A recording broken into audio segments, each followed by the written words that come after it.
Politics now and the early campaigning on the ground in Iowa, weather preventing that anticipated political split screen moment between Donald Trump and Ron DeSantis, but the Florida governor trying to seize the moment and rack up some endorsements. ABC's Alex Brochet live in Des Moines for us. Alex, good morning.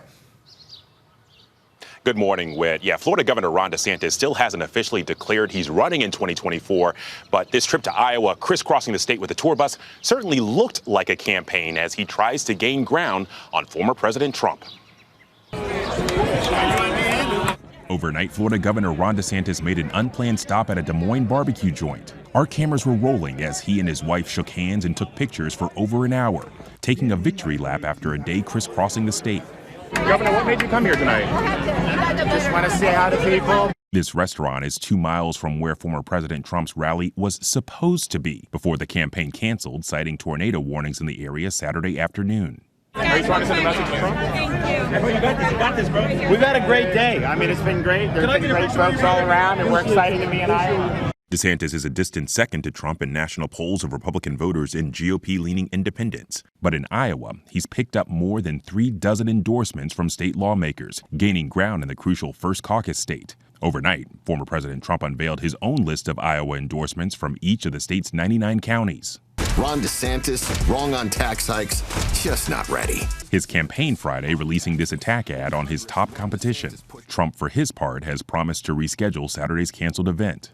The Republican Iowa caucus is less than a year away, but after this week, many Iowans told us it feels like the 2024 campaign is already in full swing.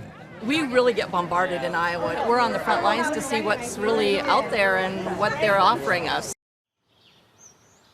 And guys, we spoke to a lot of voters yesterday, a lot of different issues that matter to them, but they all told me that they are worried about just how divisive and competitive this political season could get. Whit. Alex Brochet, thank you. Let's bring in ABC's chief Washington correspondent, Jonathan Karl, who'll be hosting This Week later on this morning. John, good morning to you. Always great to have you. So Governor Ron DeSantis there hasn't officially declared he's running, but he's out there in Iowa, says he just wanted to say hi to the people, branding himself as the positive alternative to Trump, although not mentioning Trump by name. Could this approach actually work as he tries to gain some ground on the former president? Yeah, I mean, first of all, he is running. I mean, we expect to hear a formal announcement from Ron DeSantis sometime by early June. But he's trying to do something that is very difficult to do.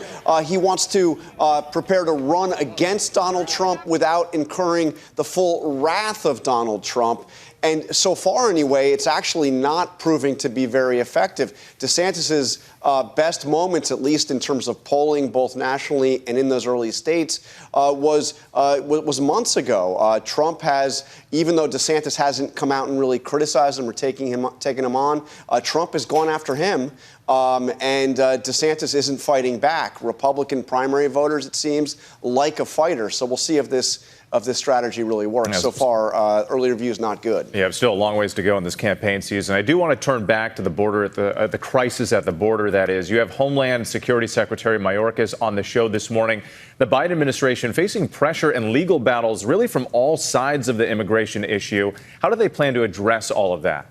Yeah, it's really something. They're getting hit from the right for being too permissive, for not being harsh enough at the border, and from the left, they're getting hit for being too harsh for those trying to seek asylum in the United States.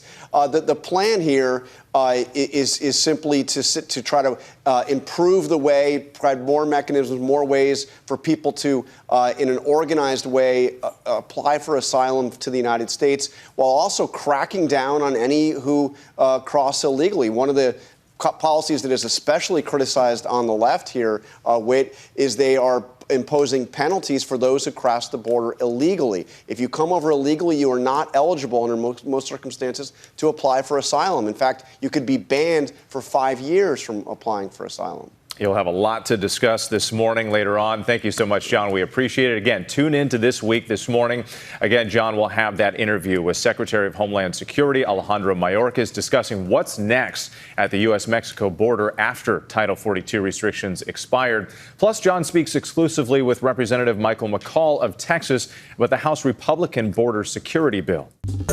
Well, hey there, GMA fans. Robin Roberts here. Thanks for checking out our YouTube channel. Lots of great stuff here. So go on, click the subscribe button right over here. to get more of awesome videos and content from GMA every day, anytime. We thank you for watching, and we'll see you in the morning on GMA.